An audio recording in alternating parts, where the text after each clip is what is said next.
Hey guys, welcome back to our IsoDevotion series, picking up the story in Mark's Gospel, chapter 2, from verse 23, and we start by reading these two words, one Sabbath. It sets the context for everything that follows. The Sabbath was the day of rest to replenish, to rejuvenate, to be renewed, physically and spiritually. And it says that this day of rest, this Sabbath, that Jesus was going through the grain fields, and as they walked along with his disciples, they got hungry and they started picking the heads of grain and eating them. And then some Pharisees were there. And I'm reading the story going, what were the Pharisees doing there? Were they following Jesus? You following me, mate? Just to pick on what I'm going to be doing here? But indeed, the Pharisees were following, and they harassed Jesus and the disciples, and they said, why are you doing what is unlawful on the Sabbath? What started off as a beautiful gift from God to humankind, this day of rest, had become by Jesus' day this code, attached to it all these different laws and interpretations of what constituted rest and what constituted work. And according to their Pharisaical law, by this stage,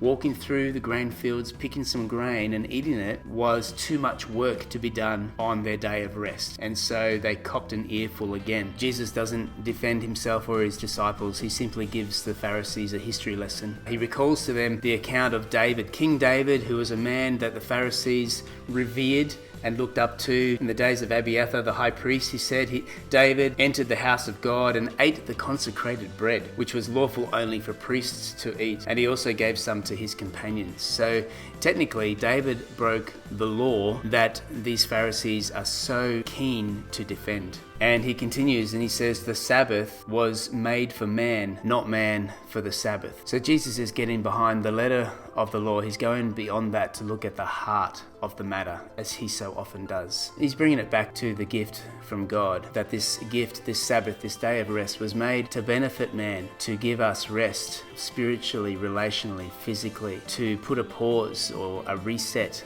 on our daily rhythms and routines. And doesn't that just sound like what we're going through right now in these days of isolation? It's an opportunity to come into a new sense of rest. The writer of Hebrews echoes these thoughts of Jesus when he writes in chapter 4 verse 11, let us therefore make every effort to enter that rest. This rest is a way of living and believing that removes all sense of striving and performance or having to be on all the time. It's a rest that we enter as we allow God himself to be our strength and our security. And I love the way that Jesus finishes this interaction with the Pharisees. He says, so the Son of Man is Lord even of the Sabbath. He has authority as a teacher over sickness, over evil spirits. He even has the authority to forgive sins. He even has the authority over our interpretations, our religious interpretations of what God has decreed. He is the Lord